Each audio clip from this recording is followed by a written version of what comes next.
Big boss Malayalam season 7 ഇന്നലെ ഈ അർദ്ധരാത്രി കഴിഞ്ഞപ്പോൾ അനുമോള് എഴുന്നേറ്റ് പതുക്കെ നമ്മുടെ ആദില നൂറയുടെ അടുത്തേക്ക് പോവാണ്. അവർ ഉറങ്ങിയിട്ടില്ല, അവര് അവിടെ ഇരുന്ന് സംസാരിക്കുവാണ്. എന്നിട്ട് നമ്മുടെ അനുമോള് പോയി അവിടെ കിടന്നിട്ട് അവരുടെ അടുത്ത് കാര്യങ്ങളൊക്കെ പറയുന്നുണ്ട്, പിണക്കങ്ങളൊക്കെ പറഞ്ഞു തീർക്കാൻ ശ്രമിക്കുന്നുണ്ട്. എന്നാലും എനിക്ക് തോന്നുന്നില്ല അനുമോള് ചിലപ്പോൾ അതൊക്കെ വിട്ടിട്ടുണ്ടാകും. കാരണം അനുമോൾക്ക് നമ്മുടെ ആദിലയും നൂറയും വലിയ കാര്യമാണ്. തിരിച്ച് ആദിലയ്ക്കും നൂറയ്ക്കും അനുമോളെ വലിയ കാര്യമൊക്കെ തന്നെയാണ്. എന്നാൽ ആദിലയുടെ ഭാഗത്തുനിന്നും അവര് പൂർണ്ണമായി അത് വിട്ട് കളയുമോ എന്ന് അറിയത്തില്ല കേട്ടോ.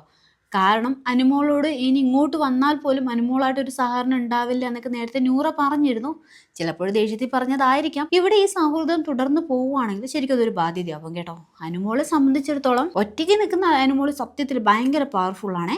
നല്ലൊരു ഓഡിയൻസ് സപ്പോർട്ട് നേടുന്ന ഒരാളാണ് നമ്മുടെ അനുമോള്. അതുപോലെ അനുമോൾക്ക് ഇവര് നല്ല പ്രാധാന്യം കൊടുക്കുന്നുണ്ട്. അതുപോലെ അനുമോള് ഇവർക്ക് നല്ലൊരു പ്രാധാന്യമൊക്കെ ഇവിടെ കൊടുക്കുന്നുണ്ട്. എന്നാൽ ഇവര് വിചാരിച്ചിരിക്കുന്നത് അനുമോൾ എന്തെങ്കിലും തെറ്റ് ചെയ്ത് കഴിഞ്ഞാൽ അതിനെ എതിർത്ത് സംസാരിക്കണം. ഇല്ലെങ്കിൽ എല്ലാവരും പറയും ഇവിടെ ഇൻഡിവിജ്വൽ ഗെയിം ഇവർ കളിക്കുന്നില്ല, ഗ്രൂപ്പാണ് എന്നൊക്കെ. അതുകൊണ്ട് തന്നെ കുറ്റപ്പെടുത്തിയതിനു ശേഷം വീണ്ടും പോയി മിണ്ടും. എന്നാലുണ്ടല്ലോ ഈ അനുമോള് നമ്മുടെ ആദിലയുടെയും നൂറയുടെയും ഒരു കുറ്റവും കുറവുകളൊന്നും ആരുടെ അടുത്തും പറയുന്നില്ല കേട്ടോ. അത് നമ്മൾ ശ്രദ്ധിക്കേണ്ട ഒരു കാര്യമാണ്. നേരത്തെ ഷാനവാസ് ആദിലയെ കുറ്റപ്പെടുത്തി സംസാരിച്ച സമയത്ത് അനു പറയുന്നുണ്ട്, അത് പോട്ടേക്ക അറിയാതെ പറഞ്ഞതായിരിക്കും, ഇനി പിണക്കമൊന്നും വേണ്ട എന്നൊക്കെ പറയുന്നുണ്ട്. ഇവിടെ അനീഷ് വന്ന് കുത്തി കുത്തി ചോദിച്ചപ്പോൾ പോലും പറയുന്നത് സഹായം ചെയ്തവർ തന്നെ തിരിച്ചു തന്നെ കൊത്തി എന്നുള്ള ഒരു സങ്കടമാണ് എന്നാണ് നമ്മുടെ അനുമോള് പറയുന്നത്. അത് നമ്മുടെ ആര്യനെയും അക്ബറിനെ കുറിച്ചൊക്കെയാണ്. എന്നിട്ടും അനുമോൾക്ക് അവരുടെ അടുത്ത് പിണക്കമൊന്നുമില്ല.